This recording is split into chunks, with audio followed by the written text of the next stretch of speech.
जनगण मन अधिनायक जय हे भारत भाग्य विधाता।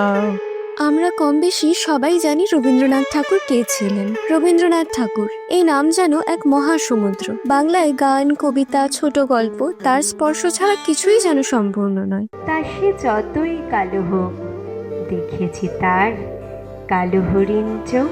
তিনি একসাথে ভারত ও বাংলাদেশ এই দুই দেশের জাতীয় সঙ্গীতের স্রষ্টা। এছাড়া শ্রীলঙ্কার জাতীয় সঙ্গীতও তার গানের থেকেই অনুপ্রাণিত।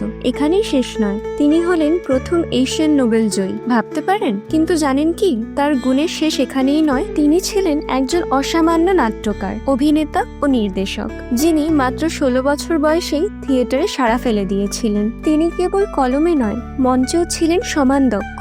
এছাড়াও তিনি ছিলেন একজন বিখ্যাত দার্শনিক। 1930 সালে বিশ্ববিখ্যাত বিজ্ঞানী অ্যালবার্ট আইনস্টাইনের সঙ্গে 4 বার দেখা হয় তার। তাদের আলোচনায় উঠে এসেছিল বাস্তবতা, চেতনা ও ঈশ্বর কি। এ যেন বিজ্ঞান আর কাব্যিক বোধের এক চমৎকার মেলবন্ধন। আর দেশপ্রেম, সেটাও ছিল নিঃশব্দ কিন্তু দৃঢ়। জালিয়ানওয়ালাবাগ গণহত্যার পর তিনি ব্রিটিশদের দেওয়া নাইট উপাধি ফিরিয়ে দেন। এ যেন শব্দহীন এক বজ্রপাত। The human world is made one.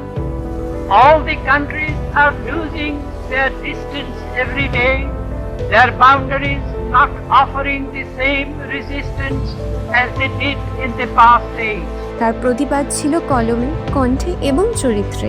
এই মানুষটি ছিলেন এক যুগের আলো, যার আলো আজও জ্বলজ্বল করছে আমাদের চিন্তা, আমাদের চেতনায়। এই পবিত্র রবীন্দ্র জয়ন্তীতে আমরা প্রিজম বাংলা চ্যানেলের পক্ষ থেকে শ্রদ্ধা জানাই এমন এক প্রতিভাকে, যিনি শুধু বাংলা নন, গোটা বিশ্ব সাহিত্যকে নতুন আঙ্গিকে চিনিয়েছেন।